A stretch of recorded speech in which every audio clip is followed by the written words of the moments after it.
ถนน450 ปีเป็นถนนที่ออกมาตั้งแต่ขวามิตรภาพเวียงจันทน์หนองคายหรือขวามิตรภาพแห่งที่1ลาวไทยนั่นเองแล้วก็เป็นเส้นทางจะเสื่อมใส่กับเส้นทางเลขที่13เหนือของลาวจุดนี้จะแมนเป็นสีแยกไฟแดงดงโดกนั่นเองเนาะทุกท่านวิดีโอนี้จะเดินทางออกจากนครหลวงเวียงจันทน์มุ่งหน้าไปที่ทั้งแขวงเวียงจันทน์โดยเฉพาะกับแมนเป็นทริปที่จะเดินทางไปเมืองเฟืองเดี๋ยวจะพาทุกท่านมาเบิ่งว่าในปัจจุบันนี้ในระบบการขนส่งของทางบ้านเฮามันเป็นแนวใดและเส้นทางจากเมืองหลวงไปหาเส้นทางของต่างแขวงมันเป็นแนวใดเนาะในวิดีโอนี้ทุกท่านจะได้เห็นภาพบรรยากาศแล้วก็จะได้เห็นรูปแบบต่างๆในการเดินทางเดี๋ยวจะจุดเริ่มต้นกันแมนเริ่มจากนี่แหละเนาะสี่แยกไฟแดงดงโดกนี้ไปเนาะนอกจากจุดนี้เป็นเส้นทางที่จะแยกเสื่อมเข้าในตัวเมืองแล้วก็ยังเป็นเส้นทางที่จะเสื่อมออกเส้นทางภาคเหนือของลาวเฮานั่นเองก็เป็นเส้นทางคมนาคมขนส่งสินค้าเนาะจากรถบรรทุกสินค้าออกมาจากทางด่านแล้วก็มุ่งหน้าไปทางแขวงทางภาคเหนือของลาวเฮาอันนี้เพิ่นจะสร้างเป็นป้ายโฆษณาเนาะใส่ใหญ่ๆนะในจุดนี้แล้วเส้นทางเส้นนี้ก็ยังเป็นอีกหนึ่งเส้นทางเนาะของรถเมล์ด่วนหรือว่า BRT ของโครงการรถเมล์สาธารณะเนาะของลาวของเขาในปัจจุบันนี้เพิ่นก็ดำเนินในส่วนของการแล่นให้บริการตามปกติก็มาในระยะหนึ่งแล้วเนาะออกจากจุดนี้เนาะจากสี่แยกไฟแดงดงโดกนี้ไปหาฮอดด้านหน้าของมหาวิทยาลัยแห่งชาติเนาะสำหรับรถเมล์ BRT ที่เพิ่นแล่นแล้วก็จากสถานีมสหรือว่าหน้ามหาวิทยาลัยแห่งชาติเนาะจะไปสิ้นสุดอยู่ที่สถานีเจ้าฟ้างุมนั่นเองเนาะก็คือเป็นอีกหนึ่งเพราะว่าปัจจุบันนี้จะเป็นเรียกว่าเป็นเส้นทาง A เนาะมันจะมี A B C นั่นเองเนาะเพิ่นปัจจุบันนี้ก็ดำเนินเพียงแต่เส้นทางเดียวเท่านั้นเองเนาะทุกท่านอันนี้แม่นภาพบรรยากาศเนาะอยู่ที่บ้านสะพังหมึกบ้านสะพังหมึกเนาะเมืองไซธานีนครหลวงเวียงจันทน์เนาะเป็นเขตทางว่าเป็นอีกโซนหนึ่งของทางนครหลวงเวียงจันทน์เนาะจะบ่เป็นโซนไหนจะเป็นเขตพื้นที่งับออกมาอีกค่ะทุกท่านเนาะถ้าข้าพเจ้าไล่ออกมาเป็นโซนเนาะก็น่าจะแม่นเป็นโซนB เนาะโซน C นี่แหละเนาะเขตนี้จะมีสถาบันการศึกษาขนาดใหญ่ก็คือมหาวิทยาลัยแห่งชาติเนาะเป็นมหาวิทยาลัยต้นแบบในสปป.ลาวของเขาแล้วก็เป็นมหาวิทยาลัยใหญ่เป็นมหาวิทยาลัยที่สร้างผลงานแล้วก็ผลิตว่าบุคลากรที่สำคัญนั่นเองเนาะครับไส้ในบ้านของเขาแล้วก็มีว่าเป็นศูนย์กลางเนาะของการศึกษานั่นเองของสถาบันการศึกษาในลาวของเรานั่นเองเด้อสีพาทุกท่านเนาะชมภาพบรรยากาศไปเรื่อยๆนี่เนาะ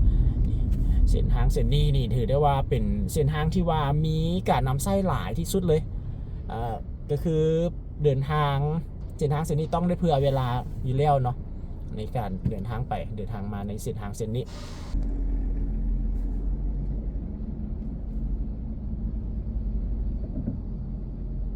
ถ้าต่อจากไฟแดงนี้ไปก็จะเป็นมหาวิทยาลัยแห่งชาติแล้วเนาะ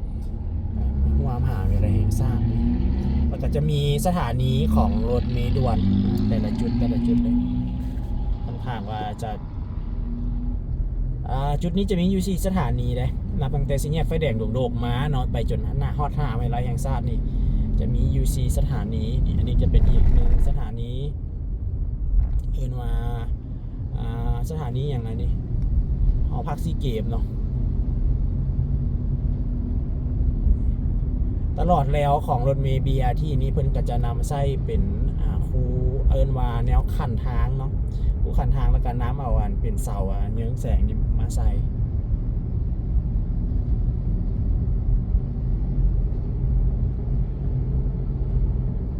สถานีสุดท้ายก็คืออยู่ในทางด้านหน้านี่เองอันนี้จะเป็นสถานีมส.หรือว่าสถานีมหาวิทยาลัยแห่งชาติปัจจุบันนี้ประตูโค้งเข้าของมหาวิทยาลัยแห่งชาตินี่เพิ่นกำลังมีการที่ประตูโค้งใหม่สร้างประตูโค้งใหม่เลยเนาะขนาดใหญ่เลยแหละในปัจจุบันนี้อันนี้เป็นขอบเขตเนาะว่าของมหาวิทยาลัยแห่งชาติลาวเนาะหรือว่ามส.นั่นเอง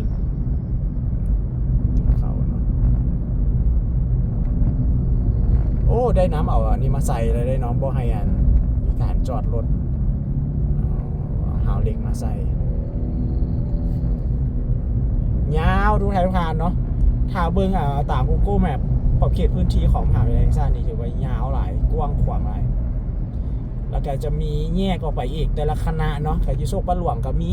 อยู่ดงคำสร้างก็มีเนาะออกไปทางดงคำสร้างไปเนาะมันก็จะแยกออกไปแต่ละคณะก็จะบ่ได้อยู่ในหัวของมหาวิทยาลัยเช่นกันเนาะ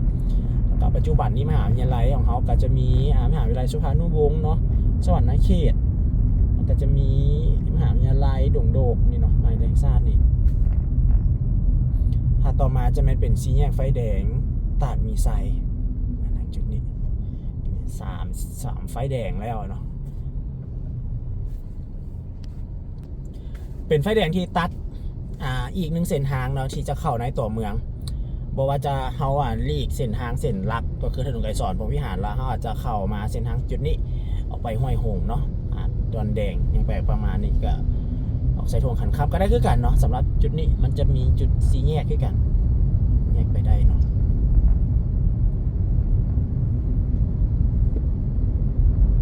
ค่อนข้างว่าจะรถหลายด้วยนะสำหรับเส้นทางเส้นนี้ส่วนใหญ่ก็มีแต่รถคันใหญ่ๆนั่นเองเนาะรถบรรทุกขนาดใหญ่เลยแหละรถบรรทุกสินค้าบอรถเกวัสดุก่อสร้างอย่างต่างๆเนาะค่อนข้างว่าจะหลายเลยในเส้นทางเส้นนี้เนาะ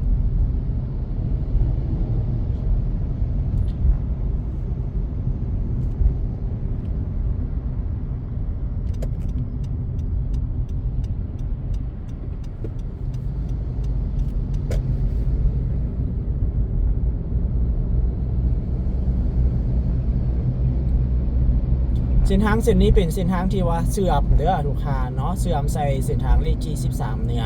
เสื่อมใส่เส้นทางด่วนนครหลวงเวียงจันทร์วังเวียงเนาะเป็นทางด่วนสายทับอิฐในสปป.ลาวแต่ว่าปัจจุบันนี้สายที่2กำลังสร้างอยู่เนาะเส้นทางด่วนลาวเวียดนามก็คือทางผู้ใดเนาะทางใต้ของเขาหมดเลยเนาะสำหรับเส้นทางเช่นนั้นกำลังก่อสร้างอยู่ในปัจจุบันนี้นะถ้าว่าข้าพเจ้าได้มีโอกาสเดินทางไปทางภาคใต้เนาะเดี๋ยวจะไปค้นหาข้อมูลเดี๋ยวจะพาทุกท่านไปบึงว่าเพิ่นสร้างอยู่จุดใดแล้วมีความคืบหน้าเป็นแนวใดเนาะนี่เป็นภาพบรรยากาศในชุมชนของคนลาวเฮาเป็นวิถีชีวิตแล้วก็เป็นเรื่องราวเป็นการดำรงชีวิตเนาะของคนลาวในปัจจุบันนี้เนาะในพื้นที่ดังกล่าวนี่อันนี้ก็ยังนอนอยู่ที่เมืองไซธานีอยู่เนาะเส้นทางเส้นนี้ก็ได้บ้านแถวนี้เนาะตื่นเศร้าๆก็จะตื่นมาเข้าเป่าไฟแต่งอยู่ขอจิตเนาะในตอนเศร้าๆทางด้านหน้านี่ก็จะมีเป็นอีก3แยกนี่เนาะนี่เอาไปทางด้านหน้าแม่นไปสีเกิดเนาะ 7.5 กิโลเนาะไปดงนาท้องกัน 1.5 กิโลคือกันสำหรับจุดนี้ก็จะมี3แยกไฟแดงคือกันในส่วนทางด้านนี้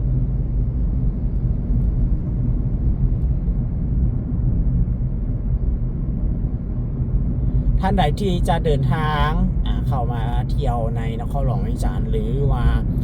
เที่ยวในเมืองท่องเที่ยวต่างๆในปัจจุบันนี้ก็สามารถมาได้เด้อทุกท่านเนาะแล้วก็เสริมเดินทางสะดวกสบายในการท่องเที่ยวไปมาก็ถือว่าดีหลายกว่าเก่าแล้วนะในปัจจุบันนี้การให้บริการการอย่างต่างๆมันก็เพิ่มขึ้นบวกกับมีหลายๆอย่างเนาะที่เข้ามานี่ก็จะแมนบ้านนี่อย่างนะบ้านดงเสียงดีเลี้ยวทางกำขวาเนาะดงเสียงดีทางโค้งนี่แถวนี้เพิ่นจะเอื้นว่าเขตอีหยังเนาะ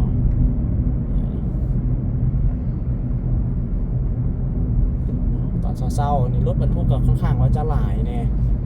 แต่ว่าบ่หลายเท่าตอนแรงนี่หลายอีหลีนะรถบรรทุกเส้นทางเส้นนี้ถือว่าหลายในการขนส่งสินค้าเนาะที่ทุกท่านได้เห็นภาพบรรยากาศไล่สดไปเนาะครับพระเจ้าเคยนำเสนอว่าโอ้เป็นอย่างถนนหลายๆเส้นทางในลาวเฮามันจึงมีขี้ดินเนาะจึงมีดินติดน้ำแคมทางอย่างไปประมาณนี้ก็ย้อนว่าพร้อมซอยในลาวของเฮานี่มันก็ยังมีเป็นโมเมนต์เส้นทางอย่างเนาะมันเป็นเส้นทางแดงอยู่เวลาออกหอมซอยมาก็เหยียบออกมาเนาะฝนตกเหยียบออกมาแล้วบางเทื่อนี่ก็เฮ็ดให้อันนั้นเลยเนาะ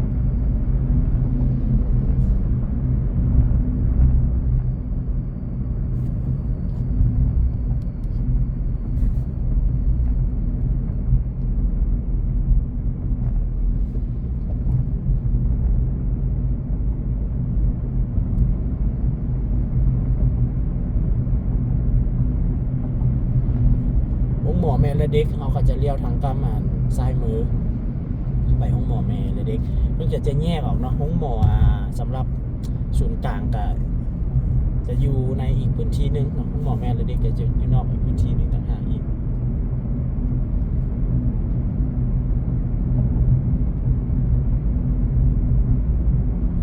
บ้านนาเซียวมาฮอดจุดนี้แล้วออกมาจะเดินมาบ้านนาเซียว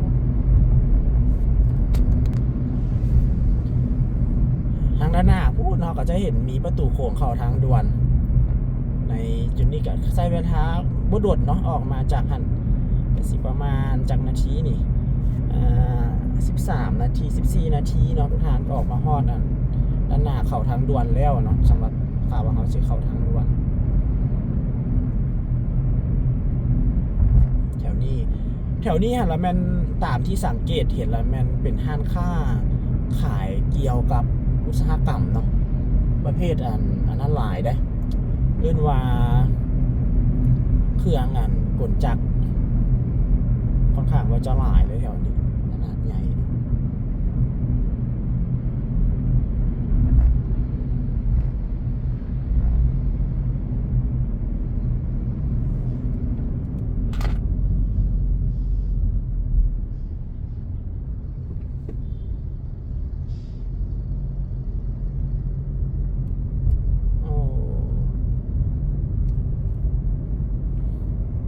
อันตรายเลยเนาะเห็นแบบนี้เนาะ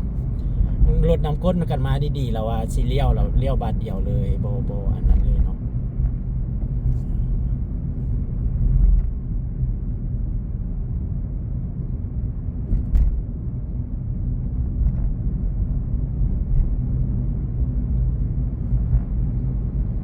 จากนี่ไปหาลัก52กับ40ปลายลัก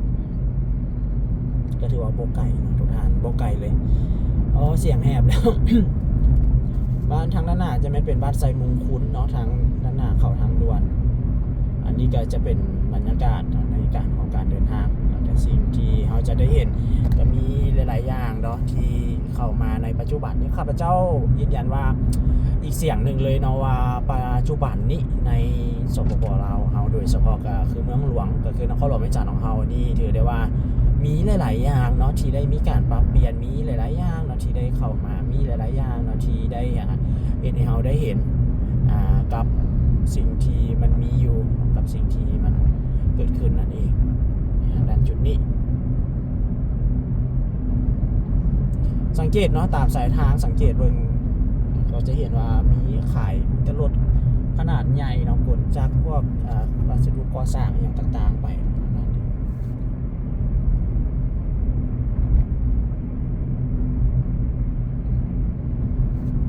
ทางด้านหน้า